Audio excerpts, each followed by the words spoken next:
귀한 찬양 감사합니다. 이 시간 함께 나누실 말씀 열왕기상 18장 30절에서 40절까지 말씀입니다.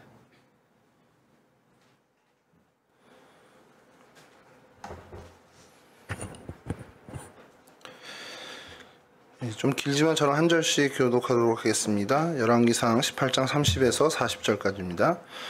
엘리야가 모든 백성을 향하여 이르되 내게로 가까이 오라. 백성이 다 그에게 가까이 가매 그가 무너진 여호와의 제단을 수축하되 야고의 아들들의 집과 수요를 따라 엘리야가 물결 두 개를 제하니 야곱은 이르되 여호와의 말씀에 이르시기를 내 이름을 이스라엘이라 하리라 하신자라.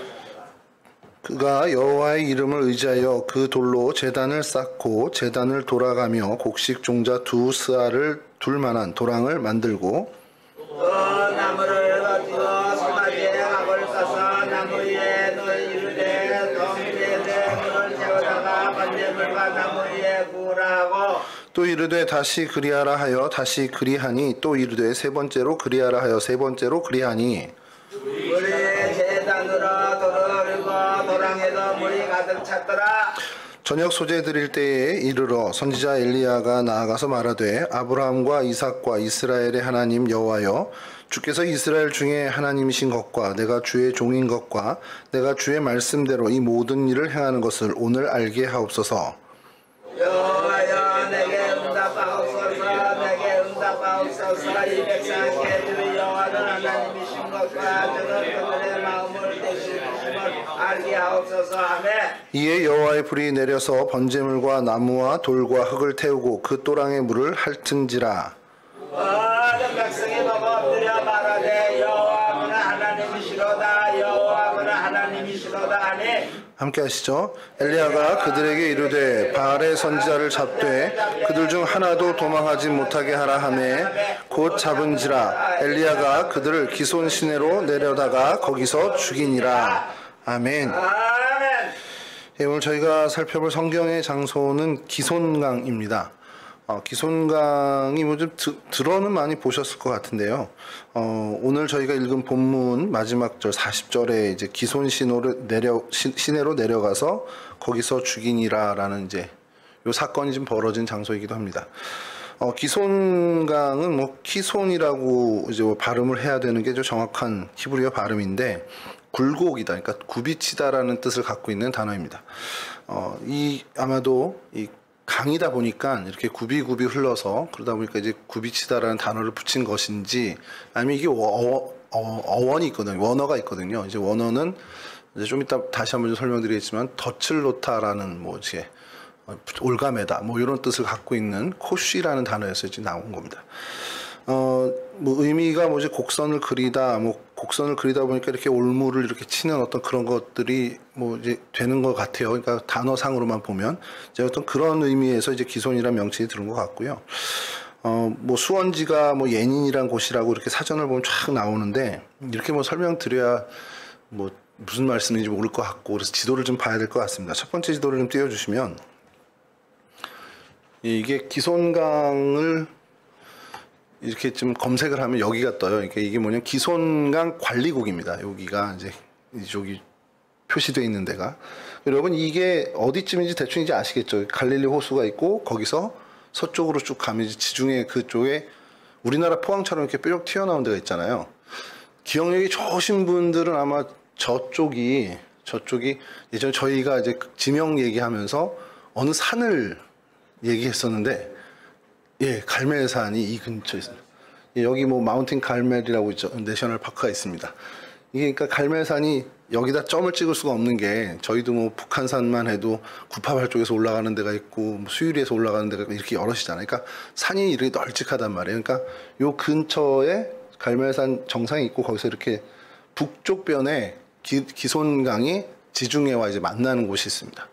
여기를 이제 기손강을 검색하면은 구글 지도에서는 이렇게 띄워줘요. 그래서 기손 뭐 리버 어소리티라고 해서 저게 뭔가 이렇게 봤더니 이제 관리국이더라고요. 기손강 전체 이제 하수 관리하는 곳인데 그래서 이렇게 여러분들께 띄워드리면 기손강에 대해서 잘 모르실 것 같아서 그림을 다운받아서 열심히 부족하지만 애플 펜슬로 그려봤습니다. 다음 보여주시면 이렇게 잘 안 나오는군요. 크게 하면.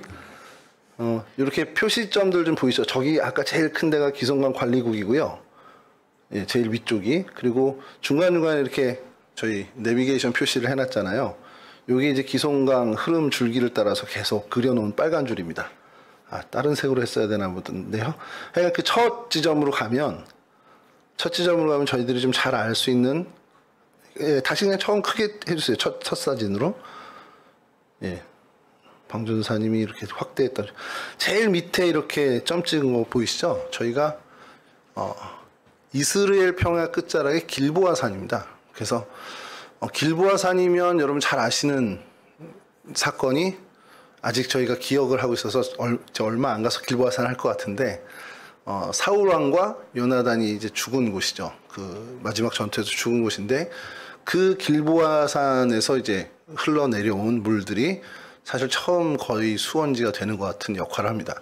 그래서 거기서부터 쭉 이제 북동쪽으로 흘러서 저 지중해, 아까 그 제일 끝에 기송강 관리국 거기로 이제 들어가면서 지중해와 만나게 됩니다. 그러니까 이게 이제 기송강의 흐름인데요.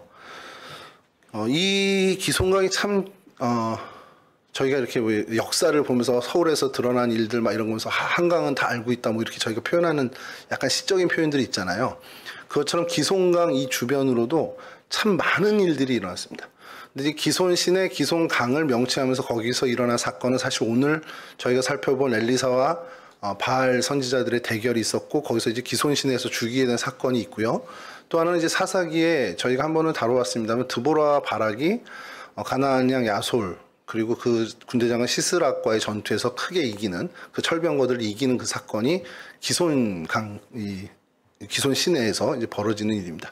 그러니까 이 두 사건이 가장 대표적인 사건인데, 그건 이제 기손이란 이름이 등장한 성경의 사건이고, 그 외에 기손 강변으로 흐르는 이제 그 도시들이 있는데, 잘 아시는 도시 중에 제일 대표적인 게 무기또가 있습니다. 무기또는 뭐 많이는 들어보셨잖아요. 무기또에서 있었던 일, 아까 제가 우리 세준 형제한테 물어봤더니 들어는 봤는데요, 딱 그러더라고요. 그래서 무기또가 이제, 저도 이거 분명히 이것도 저희가 한번 여기서 같이 나눠볼 텐데, 무기또가 일단은 중요한 의미를 갖는 것 중에 하나는 뭐 그 요시야 왕이 죽었다, 뭐 거기서 전사했다, 뭐 이런 것들도, 이런 역사적인 사건도 있는데, 좀 중요한 일 중에 하나가 요한계시록과 연결이 됩니다. 요한계시록 16장 16절에 보면 새 왕이 이제 막 군대를 이끌고 와서 이제 인류 최후의 전쟁을 벌이는 곳이 아마겟돈이라고 이제 거기에 나오죠. 영화도 나왔으니까 뭐 아마겟돈 잘 아시지 않을까요? 그래서 아마겟돈이 요한계시록에 이렇게 정확히 아마겟돈이라고 나오는데, 그 아마겟돈이 그러면 요한계시록이니까 헬라어겠죠, 당연히. 그럼 헬라어면 그 지명을 분명히 어딘가를 얘기하는 거고, 그럼 그 지명이 유대 땅 팔레스틴 어디라면 헬라어가 아닌 히브리어로도 분명히 그 지명을 지칭하는 게 있을 거란 말이죠. 그래서 그걸 찾아보면, 아마겟돈을 원어 사전에서 찾아보면 어떻게 나오냐? 하무기또라고 나옵니다. 그러니까 하르무기또. 하르는 이제 산이란 뜻인데, 하르무기또. 그러니까 무기또 산입니다, 정확히 얘기하면. 그러니까 아마겟돈이 무기또거든요. 그러니까 유대 전승에서도 그렇고 요한계시록에서도 그렇고 인류 최후의 전쟁이 일어나는 곳이, 우리 이제 영어식으로 저희가 이렇게 듣다 보니까 헬라어로 해서 아마겟돈이 좀 익숙한데, 무기또가 인류 최후의 전투가 벌어질 곳이라는 겁니다. 그곳이 사실 어디냐? 제가 조금 움직이겠습니다. 여기 작은 글씨로 여기 확대해 줄 수 있을까요? 무기또 내셔널 파크라고 되어 있습니다. 이게 제가 아까 세준 형제한테 고백 아닌 고백을 하게 된 게, 너무 축복받은 세상에 살고 있다, 제 스스로가. 이스라엘을 가려고 하니까 한 600~700만 원 들더라고요, 이렇게 여행하는 게. 그 돈을 하나님이 아껴주시려고 구글 지도를 사용할 수 있게 해주셨다. 얼마나 좋으냐면요, 구글 저기 무기또 내셔널 파크를 찍어서 가잖아요. 그럼 이거는 정확히는 모르겠습니다. 이건 제 피셜입니다. 저희가 구글 그 포토를 쓰는 사람들이 많잖아요, 외국에. 특별히 구글하고 연결된 거 많은데, 제가 이렇게 사진을 찍으면 거기에 좌표가 찍혀요. 그럼 구글 포토를 제가 이용하면 구글과 그 사진을 공유합니다. 그래서 요 근처 무기또 내셔널 파크에서 누군가 사진을 거기서 막 찍잖아요. 아, 여기 무기또다 그러면 찍잖아요. 그럼 그게 구글에서 공유를 해서 제가 제 아이디를 로그인해서 들어가서 무기또 저기 가서 무슨 사진이나 보면 사진이 촤르륵 뜹니다. 이게 일부러 업로드하는 사람도 있고 뭐 그렇지 않은 사람도 이제 공유를 자동으로 해놓은 사람도 있는데, 그러면 그 블로거들이나 방문객 관광객들이 찍은 사진을 제가 사무실에 앉아서 볼 수 있는 겁니다. 이 얘기를 드리는 이유는 지난주에 모 장로님께서 목사님 어디서 이런 사진들을 구하고 지명들을 어떻게 이렇게 하냐고, 그래서 어려서부터 컴퓨터를 만지다 보니 그래서 이런 이것들이 조금 익숙해져서 이렇게 찾아보게 되다 보니까 해외에선 이런 서비스를 하더라 이러면서 말씀을 좀 드리는 겁니다. 그래서 관심 있으신 분들은 좀 한번 이렇게 찾아보시면 약간 이제 그 GPS가 어긋나가지고 다른 곳에 사진이 들어오긴 해요. 사실은 좀 들어오긴 하는데, 그래서 웬만큼 성지순례를 가지 못해도 진짜 성지순례 가는 만큼은 분명히 아니겠지만 그래도 맛은 볼 수 있게끔 이렇게 구글 지도가 서비스를 해주더라고요. 그래서 제가 아까 세준 형제한테 나는 너무 좋은 시절에 목회를 하고 있다고, 내가 그 팔레스틴을 못 갈 걸 하나님이 아시고 이렇게 구글을 이 시대에 저에게 선물로 주셨다 이렇게 말씀드렸는데, 여하튼 이 기송강이 흐르는 강에 무기또가 있고요. 또 여러분들 뭐 이렇게 들어는 보셨을 텐데 어딘지 잘 모르시겠는데 용남이라는 도시도 있습니다. 용남이라는 도시에 북동쪽을 흐르는 기손 시내 이렇게 나오는 게 있습니다. 그리고 용남 말고 다한악이라는 곳인데, 이건 좀 이따 제가 성경 한 구절을 보면서 다한악이라는 도읍도 그 성읍도 이 기송강이 흐르는 통과하는 동시입니다. 물론 이제 갈멜산은 당연히 오늘 저희가 좀 살펴볼 사건이기 때문에 갈멜산 아래쪽을 흘러서 이제 지중해 북동쪽을 흘러서 이제 지중해에 맞닿게 되죠. 그래서 이 기손강에 대해서 이제 좀 그래도 좀 사전적으로 좀 찾아보면 예가님이라고 정확히 그 수원지를 예가님이라고 나오는데, 여기는 성경에서 찾기도 너무 어려운 게 테레가스시라고 뭐 부른다라고는 나오는데 지명을 찾기가 좀 어려워서 요거는 시간 부족으로 제가 좀 찾지는 못했습니다. 근데 이게 여호수아 15장 34절에 이건 뭐 띄워줄 건 아닌데요. 여러 이제 도읍들을 이제 성읍들을 나누면서 한 번 등장을 해요. 사노아와 에간님과 답부아와 에남과 이렇게 이제 나눠주는 것을 할 때 이 엔가님이 나오는데, 이 엔가님이 오늘날의 테렐카스시라고 해서 요 곳이 아마 거의 수원지로 생각하는데 그게 길보아산 어디 근처라는 것만 이제 알게 됩니다. 그리고서 이제 갈멜산, 그 흐르는 곳에 이제 무기또도 있고 용남도 있고 여러 도시가 있지만 장소 중에 갈멜산이 이제 가장 대표적인 맞닿는 장소이기도 한데, 뭐 갈멜산은 저희가 잘 알지만 엘리야의 그 사건이 있었고요. 그래서 그 오늘 사건을 좀 이따 지도를 다시 한번 보겠지만 이 갈멜산에서 바알 선지자들과 대결을 한 뒤에 이제 잡아서 기손 시내로 데려가서 엘리야가 것을 죽였다라는 오늘 마지막 절을 저희가 읽었잖아요. 그러면 그 대결 장소가 그리 멀지 않을 거라는 거. 그걸 이제 뭐 저희들 생각뿐만 아니라 우리 신앙의 선조들 다 그렇게 생각했던 모양이에요. 그래서 그 장소로 추정되는 곳에 뭐 엘리야모스 기념교회도 있지만 그 수도원이 하나 생기게 됩니다. 그건 이따 사진을 좀 보도록 할게요.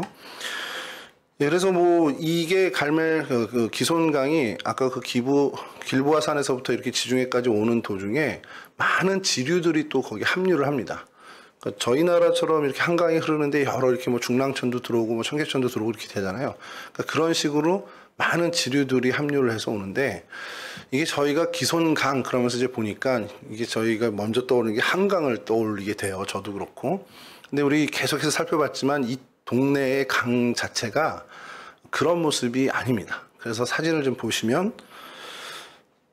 사진 좀 띄워주시죠. 조금 건너서 하는 사진. 이게 기손강의 상류 지역이에요. 여기는 물이 좀 그래도 있는 곳입니다. 그리고 다음 사진을 보면 같은 상류 지역인데, 이게 강이라고 하기 좀 그렇지 않습니까? 여러분, 저희 이제 여름에 계곡 놀러 가면 여기 물 좀 있네 그러면서 이렇게, 지난번 저희 포천 기도원 다녀오셨을 때 거기 앞에 흐르는 개울 정도 보이는데요. 이런 모습이고, 더 우스운 모습은 다음 사진입니다. 이거는 그냥 논에 이렇게 물대는 걸 뭐라 그러죠? 그 보통 예, 농수로 그 정도 사이즈인데 이게 기송강 줄기이고요. 이제 하류 쪽에 가서 그나마 이제 강다운 모습을 좀 보여주는데요. 그게 바로 이 모습입니다. 그래서 지중해 쪽에서 아까 말씀드린 다음 사진이요. 기송강 관리국 지중해 연안에 있는 그 관리국에서 이제 찍은 사진입니다. 이 정도 이제 물이 보이고 그 다음에 이제 지중해 다음 사진은 지중해입니다. 이게 지중해 관리국 근처에 이제 항구 모습을 찍은 사진이고요. 그 다음에 그곳에 이제 다음 사진은 그곳에 조성된 공원 같은 곳에서 기송강과 지중해가 만나는 아마 이게 지중해 방향을 바라본 것 같아요. 사진 각도는 요런 정도. 그러니까 이게 강이라고 하기엔 좀 그렇지만 오히려 오늘 본문에 나온 시내라고 하는 표현이 우리 정서에는 더 맞는 거죠. 저희는 저만한 강을 사실 본 적은 별로 없고 사실 중랑천도 저보단 크잖아요. 청계천도 저보다는 좀 클 것 같은데 하여간 그렇게 오늘 근데 여러분 혹시 뉴스 이렇게 중간중에 보셨는지 모르겠지만 아까 저 백원사님이 청계천 이렇게 오늘 사진을 보여주셨거든요. 깜짝 놀랐습니다. 거의 뭐 차 올라가지고 청계천에 이렇게 물이 많은 걸 저는 처음 본 것 같아요. 근데 왜 이렇게 많지? 비가 왔잖아요. 새벽부터 계속. 그러니까 이스라엘이 딱 그렇습니다. 기손 시내가 비가 오면 강이 되는 거예요.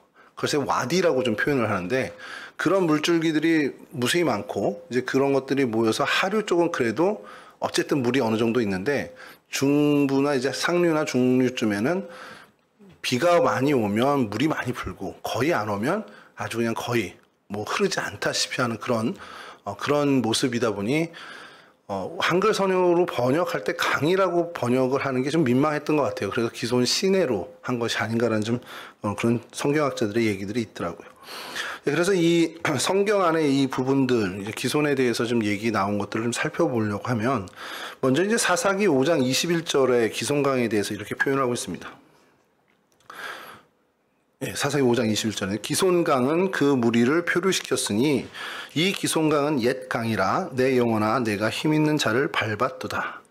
이 기손강이 가나안 군대, 이게 이제 드보라와 바락이 시스라 군대를 이제 물리친 그 장면을 찬양하는 그 가사인데 드보라의 찬양의 가사입니다. 가나안 군대를 이 기손강이 표류시켰다라고 표현을 하는 거예요. 강이 물이 많으니까 이 군대 철병거들을 표류시킬 정도로 큰 물이 있었다라는 얘기를 하는데 성경학자들은 여기에 이제 조금 얘기를 하는 게 비가 와서 이제 강이 불어나서 이들의 철병거가 무용지물이 된 거다라고 보기도 하고 또 그 물이 다 빠져나갔더라도 여기가 이제 어떻게 보면 뻘처럼 돼버리니까 강이 물이 찼다가 이제 빠지면서 그러니까 이제 철병거들은 사실상 무용지물이 되는 어떤 그런 장면들을 이 찬양의 가사에 넣은 것이라고 성경학자들은 얘기합니다. 여하튼 이렇게 하나님의 어떤 심판의 도구로 이 기손강이 쓰여졌다라는 것이 이 사사기에서 먼저 등장을 하는 거죠.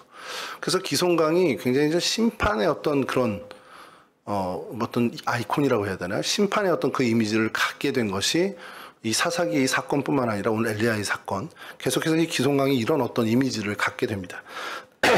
하나님이 비를 주시고 그 비가 불어나서 기손강이 범람할 정도로 가득 차게 되고 그러면 그 평지인 줄 알고 진격을 하던 군사들은 갑자기 불어난 물에 어떻게 표류하게 되는 어떤 그런 모습들을 이제 찬양의 시로 바꾼 거죠. 그리고 이제 사사기 5장 28절에도 이렇게 그 같은 이제 찬양의 가사 중에 나오는 건데요. 시스라의 어머니가 창문을 통하여 바라보며 창살을 통하여 부르짖기를 그의 병거가 어찌하여 더디오는가 그의 병거들의 걸음이 어찌하여 늦어지는가 하매 이제 드보라가 하나님을 찬양하는 찬양시의 가사입니다. 그럼 이제 적군의 장군 시스라가 죽었는데 그 엄마가 시스라를 돌아오기를 기다리면서 이런 말을 했다라고 이제 상상한 거겠죠. 이제 그러면서 얘기하는 게 표현이 그렇습니다. 왜 더디오냐? 어찌하여 더디오는가? 그 병거들의 걸음이 어찌하여 늦어지는가? 이런 부분을 이제 이야기하는 게 성경학자들의 해석은 이 복귀가 늦어지는 것을 애태워하는 그 이야기 속에 병거 바퀴가 이 어떤 기손강 때문에 기손강의 뻘 같은 그런 그 진흙 같은 것 때문에 늦어진다라는 것을 이제 표현한 어떻게 보면 그런 찬양의 가사다라고 성경학자들은 해석을 합니다. 그래서 어떤 그런 의미를 암시하는 표현에 이 기손강이 또 쓰였다라는 것이고요. 그 다음에 이제 사사기 5장 19절인데요. 여기서 이제 기손강에 대해서 다른 별칭이 아까 말씀드렸던 다른 표현을 합니다. 왕들이 와서 싸울 때 가나안 왕들이 무기또 물가 다안악에서 싸웠으나 은을 탈취하지 못하였도다. 이것도 드보라 승전가에 나오는 이제 그 가사인데, 이 부분에서 기손강이라고 표현을 하지 않고 무기또 물가 다안악이라고 이야기를 합니다. 그러니까 이 기손강의 어디쯤일지는 모르지만 이제 보통의 성경학자들이 이 찬양 가사를 보면서 드보라와 바락의 그 군대와 시스라의 군대가 부딪힌 곳이 이쯤이겠구나 하면서 하는 것이 이제 무기또 근방이었고, 사실 그게 어떻게 보면은 성경의 어떤 정설로 좀 이야기가 되고 있죠. 그래서 무기또의 물가 다안악으로 표현하고 있다라는 것. 그리고 요 사건을 시편 83편 9절에서도 이제 다시 표현하는데, 거기선 다시 또 기손 시내로 표현합니다. 주는 미디안에게 행하신 것 같이 기손 시내에서 시스라와 야빈에게 행하신 것 같이 그들에게도 행하소서. 그러니까 하나님의 백성이 하나님의 도움으로 적을 이겼던 실제 사건을 이 시편 83편에서 그 예를 들어가면서 이제 찬양을 할 때 기손강의 그 사건처럼 해주세요라고 기도를 하는 그런 표현이 등장하는 겁니다. 그리고 이제 이 바락과 드보라가 이끄는 이스라엘 군대와 이 시스라 어떤 그 군대와의 그 전투 외에 또 하나의 이제 장면에 등장하는 것이 바로 오늘 우리의 사건입니다. 그래서 오늘 읽었던 본문인데, 열왕기상 18장 40절에 이제 기손 시내가 표현이 됩니다. 엘리야가 그들에게 이르되 바알의 선지자를 잡되 그들 중 하나도 도망하지 못하게 하라 하매 곧 잡은지라. 엘리야가 그들을 기손 시내로 내려다가 거기서 죽이니라. 엘리야가 죽인 거죠. 근데 물론 엘리야 혼자서 다 죽인 건 분명 아니겠지만 엘리사의 주도하에 이 바알 선지자를 다 그곳에서 죽입니다. 어떻게 죽였는지 모르죠. 뭐 참수를 했는지 그냥 베어 죽였는지 아니면 수장시켰는지 그건 모르지만 여하튼 그곳에서 대학살이 일어났다라는 거예요. 그래서 정말 이 사건이 당시의 어떤 그 부분에 있어서는 굉장히 큰 중요한 사건이 된다라는 것이죠.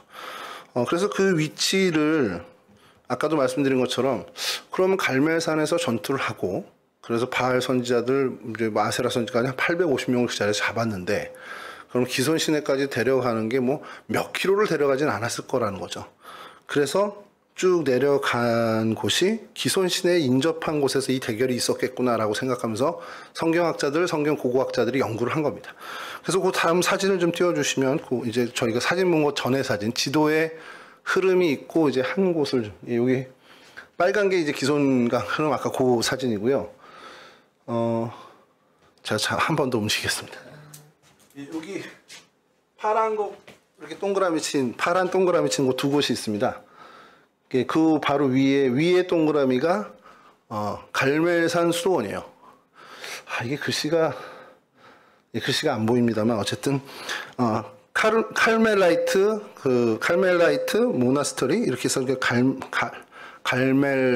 갈멜회의 수도원 이런 식으로 이제 쓰여 있습니다. 거기에 이제 수도원이 있는 것이 이 사건을 이제 기손 시내에서 이 바알 선지자들을 죽인 사건을 기념해서 수도원이 생겨난 거예요. 그리고 그 밑에 제가 동그라미 친 건 뭐냐면, 저 도시가 바로 성읍이 용르암입니다. 아까 말씀드렸던 구약의 그 용르암.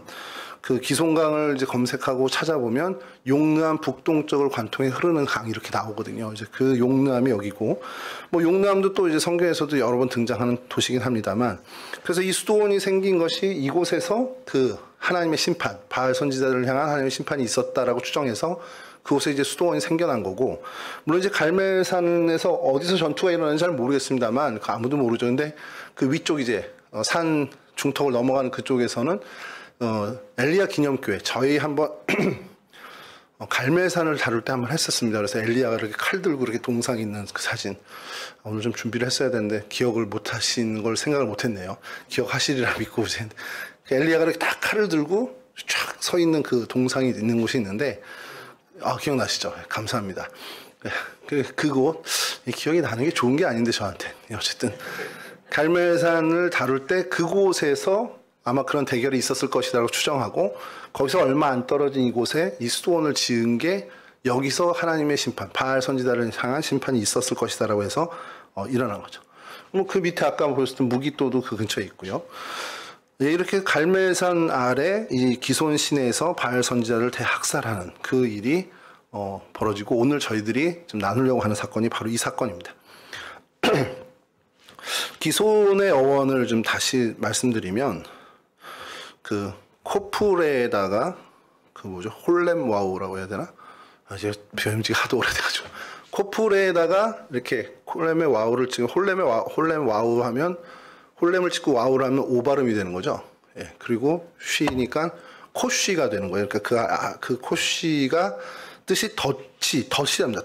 덫이란 뜻을 갖고 있고 미끼를 놓다, 유혹하다, 그리고 올무로 잡다 이런 뜻을 갖고 있는 단어입니다. 여기서 이제 출발을 해서 이 기손이라는 단어가 나왔죠. 기손 자체는 이제 구불구불하다라는 뜻을 갖고 있어요.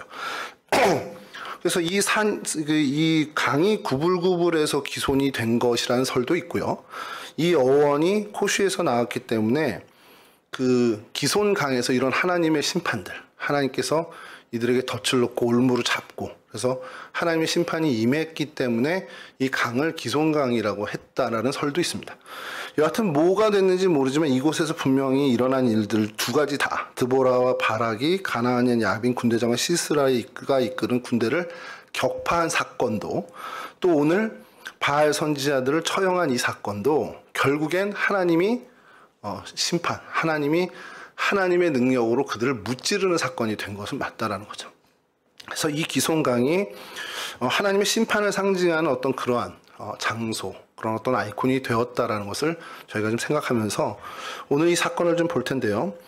엘리야가 바알 선지자를 처형하는 이 사건, 이런 심판이다, 뭐 재판, 오늘날 이제 재판 얘기를 하죠. 심판을 이제 보통 재판에서 판결을 가지고 얘기하는데 어떤 죄 지은 사람이 범법자가 재판을 받고 그를 이제 우리 이제 표현을 이제 교도소, 그러니까 이제 우리 정겨운 말로 감옥에 깜빵에 보내요. 그 감옥에 보내는 것에 두 가지 의미가 있다라는 겁니다. 그래서 우리나라 이 교도소를 관리하는 그 부서 이름이 교정국입니다. 그리고 선교회도 교정선교회라고 구치소 사역을 하거나 교도소 사역을 하는 그 선교회를 교정사역이라고 하거든요. 그러니까 교정이 뭡니까? 뭔가를 고쳐서 바르게 하는 거잖아요. 그러니까 이 재판을 통해서 처벌을 하고 하는 그 우리 소위 말하는 심판이라는 것은 결국에 두 가지를 다 갖고 있다는 거예요. 이 사람의 죄에 대한 대가를 지불하게 하는 것과 또 이 사람을 다시 한번 좀 바르게 교화시킨다는 표현도 있고 뭐 고친다는 표현도 있고 그러니까 교정한다는 표현을 할 때 어쨌든 간에 그 사람을 다시금 새로운 사람으로 변화시키는 일, 이 두 가지를 다 갖고 있는 것이 이 심판의 목적이라는 거예요. 그러니까 어떤 판결을 내려서 이 사람에게 징역형을 줬다, 뭐 이렇게 해서 그 벌을 부과하는 것은 이 사람에게 죄의 대가를 치름과 동시에 이 사람에게 새로운 기회를 주는 그런 의미를 갖고 있다는 거죠. 그런 의미에서 우리가 하나님의 심판을 좀 바라보자라는 거예요. 그러면 하나님이 뭔가 심판하실 때 막 부수고 사라지게 하고 멸절하고 이런 것만을 바라보는 게 아니라 그럼 그러한 사건들을 통해서 하나님의 백성에게 어떤 의미를 주냐라는 거죠. 바알 선지자 850명을 다 죽였어요.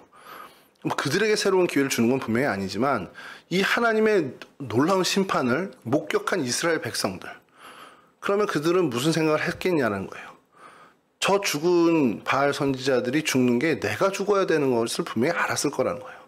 저들만 우상숭배를 게 아니잖아요. 우상숭배로 이끈 이들은 맞지만 그들만 우상숭배를 한 게 아니라 이스라엘 백성들도 우상숭배를 했거든요. 근데 사실 죽음은 바알 선지자들만 당한 거죠.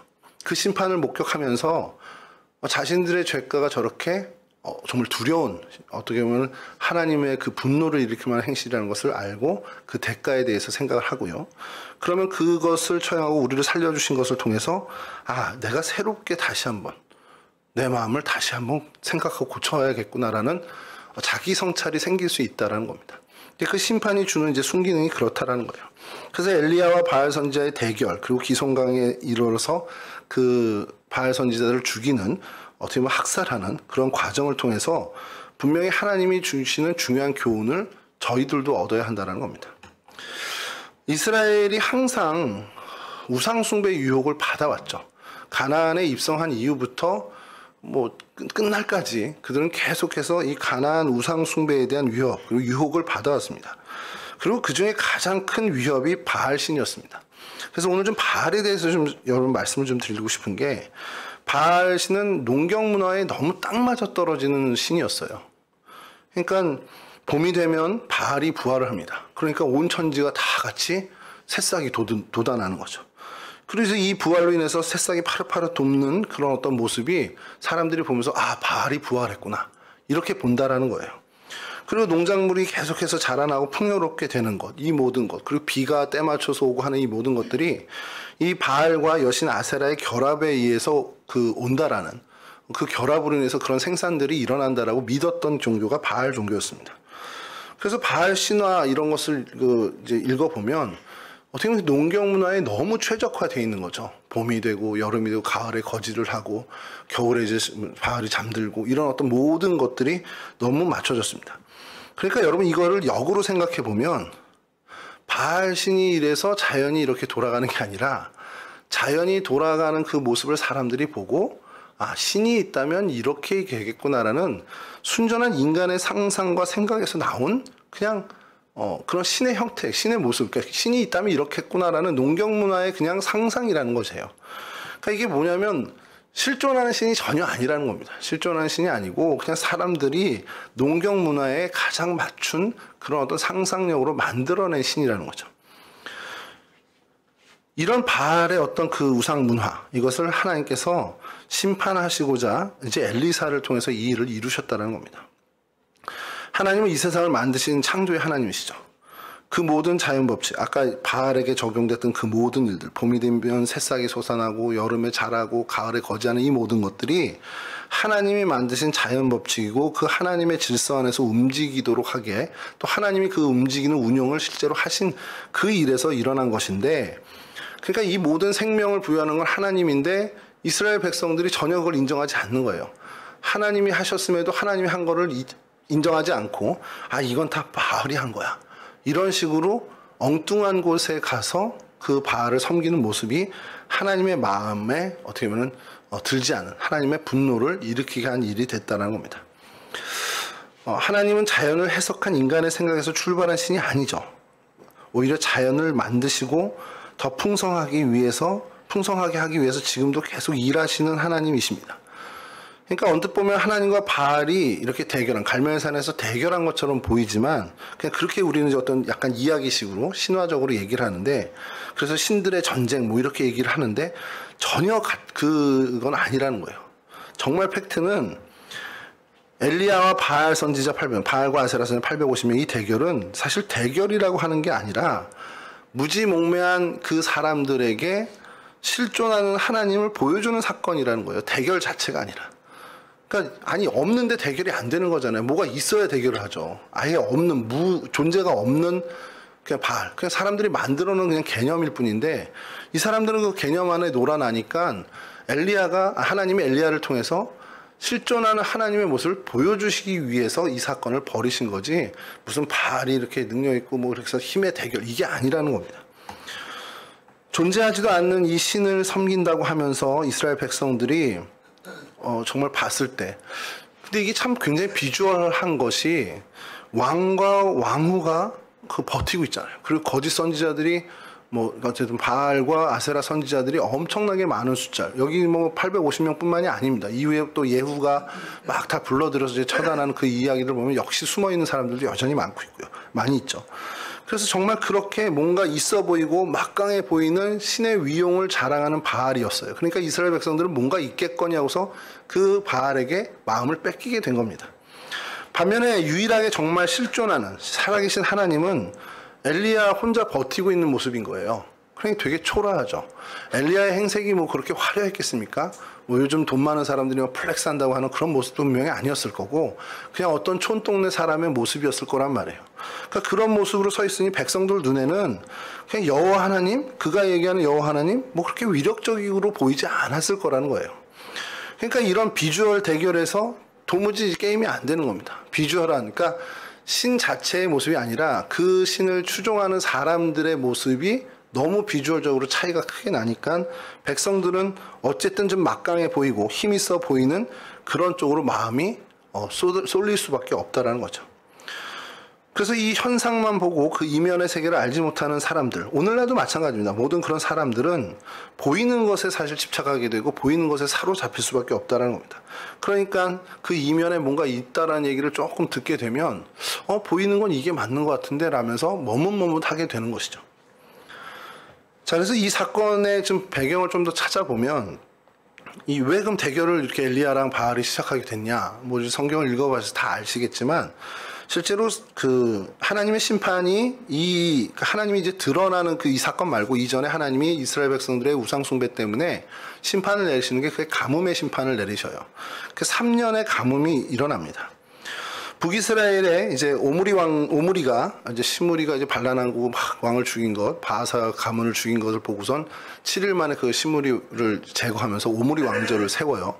그래서 이 오므리 왕조가 시작됩니다. 그리고 거기서 이제 뭐 여로보암의 그 길을 계속 따르는데 이제 그 아들 아합 때에 와서 그게 절정을 달하게 됩니다. 바알의 딸 이세벨을, 그러니까 바알의 어떤 그 아이콘이 될 수 있는 이세벨을 데리고 와서 왕으로 맞아들이면서 이제 가나안 종교인 바알도 함께 맞이하게 된 겁니다. 이게 사실은 사건의 시작이라고 볼 수 있죠. 왕권의 힘을 얻어서 이 바알 종교가 완전히 이제 어떻게 보면 전성기를 구가하게 됩니다. 뭐 온갖 권력의 힘을 다 갖게 된 거죠. 그래서 이스라엘 전역을 이 바알 종교가 뒤덮게 됐고 엘리야를 비롯한 아주 소수의 사람들만 이 여호와 신앙을 지켜갈 수밖에 없는 상황으로 몰리게 됐어요. 그래서 하나님이 이때 이들을 심판하시고 3년간의 기근을 내리십니다. 근데 이 아합 왕이 이 가뭄을 이제 정치적인 어떤 그 위기다 생각을 하고 이걸 이제 돌리기 위해 제가 보면서 오늘날이랑 너무 비슷하다는 생각을 하는 것이 엘리야에게 이걸 책망을 하는 거예요. 여론 공작을 하는 거죠. 요즘으로 치면 댓글 부대 같은 걸 이제 만들어서 여론 공작을 피는데 이 엘리야 때문에 우리가 지금 비를 못 맞고 있다. 비가 안 오고 있다. 이렇게 얘기를 이제 퍼뜨리는 겁니다. 자, 그래서 엘리야를 공경에 처하게 하고 그 엘리야를 이제 처단하고 싶어 했던 거죠. 그래서 바알이 이 땅에 들어와서 풍요를 선사하려고 했는데 이 엘리야 때문에 바알이 그렇게 못하고 있어.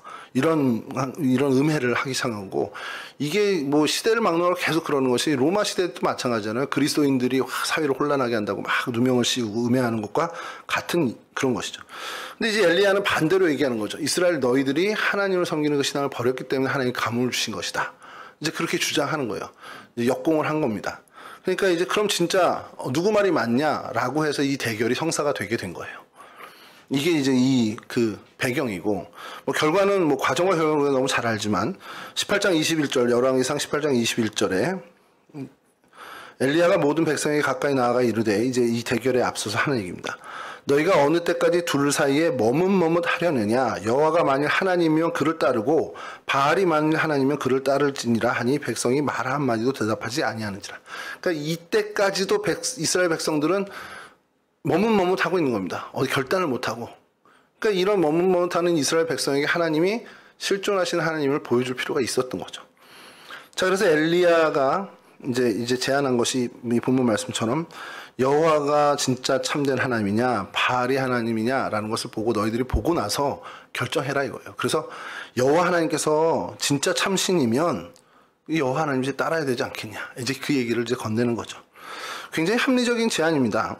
이스라엘 백성들이 생각할 때 하늘로부터 오는 표적, 이것을 기대했고요. 바알 신은 농경 신일 뿐만 아니라 불과 태양의 신이기 때문에 당연히 바알 신을 믿는 사람들이나 다른 사람들은 이 제안을 수락할 수밖에 없는 거죠. 그래서 바알 선지자는 하루 종일 그 제단에서 뭐 불이 내려지기를 기도하고 뭐 자신의 종교의 관습대로 뭔가 퍼포먼스를 다 했지만 그것은 이제 실패로 돌아갔고요. 이제 엘리야의 차례에서 단 한 번의 기도로 하늘에서 불이 떨어져 그 제단을 사르게 됩니다. 그러니까 결국 엘리야를 통해서 여호와 하나님이 참 하나님, 그 실존하신 참 신임을 이제 증명하게 된 거죠. 이스라엘 백성의 가뭄을 내린 신이 누군가, 풍요의 근원이 되신 신이 정말 누군가, 이게 아주 명명백백해지는 사건이 된 겁니다. 온 이스라엘 백성들이 오직 여호와 하나님만이 비를 다스리시고 풍요를 선사하시는 분임을 알게 돼서 그들이 뭐라고 외칩니까? 여호와 그분이 하나님이시다. 여호와 그분이 하나님이시다. 그렇게 그 자리에서 이제 고백을 하게 되죠. 이 사건이 오늘 이 사건의 배경입니다. 그래서 열왕기서 18장 39절에 모든 백성이 보고 엎드려 말하되 여호와 그는 하나님이시로다. 여호와 그는 하나님이시로다 하니, 이게 사실 오늘 모든 이 사건의 핵심입니다. 이 모든 일들, 뭐 장황하게 벌어온 그 모든 기승전결의 모든 일들이 결국 이스라엘 백성으로 하여금 여호와께서 진짜 하나님이시구나라는 것을 인정하게끔 하는 거라는 거예요. 그리고 그 하나님을 바라보니 그들의 이제 지난날의 그 행실들이 우리가 큰 과오를 범했구나라는 걸 깨닫게 되는 겁니다. 하나님의 그 율법에 이 신명기 13장 6절에서 9절에 이렇게 있습니다. 요건 좀 읽어드릴게요. 내 어머니의 아들 곧 내 형제나 내 자녀나 내 품의 아내나 너와 생명을 함께하는 친구가 가만히 너를 꾀어 이르기를 너와 내 조상들이 알지 못하던 다른 신들 곧 내 사방을 둘러싸고 있는 민족 혹 내게서 가깝든지 내게서 멀든지 땅 이 끝에서 저 끝까지에 있는 민족의 신들을 우리가 가서 섬기자 할지라도 너는 그를 따르지 말며 듣지 말며 긍휼히 여기지 말며 애석히 여기지 말며 덮어 숨기지 말고 너는 용서 없이 그를 죽이되 죽일 때 네가 먼저 그에게 손을 대고 후에 뭇백성이 손을 대라. 그러니까 무슨 얘기입니까? 네 친척이 됐던 네 아내가 됐던 뭐 좀 무서운 얘기입니다. 네 자녀가 됐던 형제가 됐던 가만히 너한테 와서 야 하나님 말고 우리 네 사방을 둘러싼 뭐 신이 됐던 어느 민족의 신이 됐든 짱 저 끝에 있던 어떤 신이 됐든 야 그 신을 섬기자라고 제안을 한다면 듣지도 말고 용서하지도 말고 죽이라는 거예요. 이게 하나님의 율법입니다. 그러니까 하나님이 그만큼 우상 숭배에 대한 것에 굉장히 민감하시다라는 것을 이제 보여주는 율법이죠. 하나님이 이처럼 우리가 하나님만을 섬기기를 원하시는 분이라는 겁니다. 그러니 이제 여호와가 하나님이시다. 여호와가 하나님이시다. 이 사실을 깨달은 이스라엘 백성들은 두려움에 빠질 수밖에 없는 거예요. 우리도 그럼 심판의 대상이 되는구나. 그 자리에서 그런 두려움을 느낄 수밖에 없었을 겁니다. 그러니까 아까 처음에 말씀드린 것처럼 벌을 주고 심판을 하는 것은 그 죄의 대가를 묻는 것 하나와 또 하나는 뭐라 그랬습니까? 개선해서, 교화해서, 교정해서 새로운 정말 반듯한 사람으로 만드는 데 목적을 두고 있잖아요. 하나님께서 이 이스라엘 백성들을 향해서 이 심판을 하셨는데 그것은 결국 이들의 그 이전의 우상 숭배의 그 대가를 치르게 하심과 동시에 이제 이 앞으로 이스라엘 백성들이 새롭게 하나님을 섬기는 하나님의 백성이 되도록 바꾸시기 위함으로 이 사건을 벌이셨다는 거죠. 엘리야도 그것을 정확히 알고 있었고요. 그래서 우리가 이 사건을 보면서 하나님의 심판이 그 이스라엘 사람들이 간사하게 하나님 심판이 나한테 아니면 쟤네들한테서 난 안 죽었네 다행이다 이런 생각을 하라는 게 아니라 하나님의 심판이 이와 같이 정말 엄격하다라는 것을 우리가 깨닫고 결국 그럼 하나님이 이러한 모든 모습 속에서 우리에게 원하시는 게 뭐냐? 결국 하나님을 신실하게 섬기는 하나님의 백성이 되라라는 것이 하나님이 우리에게 원하시는 그 일이라는 겁니다. 하나님이 어떠셨습니까? 이전에 하나님 계속 있잖아요. 정말 많은 잘못을 했는데도 여전히 사랑으로 그들을 새 출발하도록 하나님 도와주셨어요. 인류 최초의 범죄였던 에덴에서의 죄도 하나님께서 그 에덴의 범죄에도 불구하고 다시금 인류에게 기회를 주셨고요. 세상을 뒤엎은 그 홍수 사건에서도 마찬가지입니다. 인류의 죄악이 얼마나 극에 달했으면 하나님이 이들을 만든 것을 후회할 정도로 하나님께서 개탄을 하실 정도인데 홍수 이후에 인류에게 다시 한번 또 기회를 주셨죠. 바벨론 포로 생활도 마찬가지입니다. 이것이 심판이긴 하지만 이스라엘 백성들을 무너뜨리고 바벨론의 포로로 잡혀가게 한 이 일은 심판임과 동시에 이들에게 새로운 기회를 주신 하나님의 은혜라는 것이죠. 기송강의 오늘 이 심판도 마찬가지입니다. 하나님께서 이 심판을 내리고 이후에 단비를 내려주시면서 이스라엘 백성에게 다시금 하나님의 사랑을 보여주시고 이들을 회복시켜주시는 놀라운 역사를 보여주신다는 거죠. 이 사건을 보면서 이제 우리가 생각해야 되는 것은 오늘 살아가는 저희들의 모습이라는 거예요. 여러분, 우리가 먼저는 하나님으로부터 심판까지는 아니어도 하나님으로부터 꾸지람을 듣지 않는 사람이 되어야 된다라는 각오와 결단을 해야 된다는 겁니다. 그런 신앙의 자세와 삶의 태도를 갖추는데 무조건 최선을 다해야 되는 게 우리의 해야 할 첫 번째입니다. 하나님보다 앞서는 것 없게 그런 정말 우상숭배의 모습을 갖지 않는 저희가 되어야 하는 것에 최선을 다하는 것이 우리가 제일 힘써야 되는 것 중에 하나라는 거죠. 근데 이게 쉽냐 말이에요. 이스라엘 백성들도 몰라서 이렇게 된 게 아닐 거라는 거죠. 근데 아까 신명기 말씀처럼 사방을 둘러싼 모든 우리의 삶의 자리가 이런 유혹에 빠질 수밖에 없는 형편이라는 겁니다. 그러니까 오늘은도 마찬가지로 2024년을 살아가는 저희들도 하나님을 섬겨야지, 하나님 앞에 내가 정말 말씀의 정신으로 살아가지 결단하지만 이게 쉽지가 않은 게 우리가 세상에 살고 있기 때문에 여전히 하나님보다 앞선 것을 추구하는 우상 숭배자들과 우리가 섞여 살고 있기 때문에 우리에게도 이러한 정말 유혹들이 가나안 민족에게 유혹에 넘어갔던 이스라엘 백성처럼 저희들 환경도 그렇다라는 거예요. 우리의 배경이, 우리의 환경이 우상 숭배를 조장하는 자리에 살다 보니 우리도 넘어질 수 있다는 겁니다. 그러면 그 유혹에 빠진단 말이에요. 그 코시라는 말처럼 우리가 덫에 빠질 수도 있는데 빠진단 말이에요. 그러면 아유 어차피 난 끝났어. 이번 생은 틀렸어. 이게 아니라 빠졌더라 할지라도 다시금 하나님 앞에 자복하고 심판을 통해서 우리를 교정하신 하나님, 교화하신 하나님이지 그걸 기억해내서 하나님께 즉시로 돌아오는 그러한 삶을 결단해야 한다는 겁니다. 그러니까 그러한 회개의 자세를 늘 갖고 살아야 된다는 거죠. 그러기 위해서 나를 매일매일 점검해야 되는 거예요. 오늘은 내가 혹시나 우상숭배에서 산 것이 아닐까? 하나님보다 앞선 무언가를 내가 쫓으며 산 것은 아닐까라는 것을 계속해서 자기 점검을 해야 한다는 겁니다. 그렇게 만약에 점검하는 과정에서 내 잘못을 깨닫는다. 그럼 바로 즉시 하나님께 나와 회개하고 하나님께서 주시는 새로운 기회를 잡아야 한다는 것이죠. 여러분 그래야 산다는 거예요. 그래야 우리가 삽니다. 그래야 우리가 멸망하지 않는다는 거예요.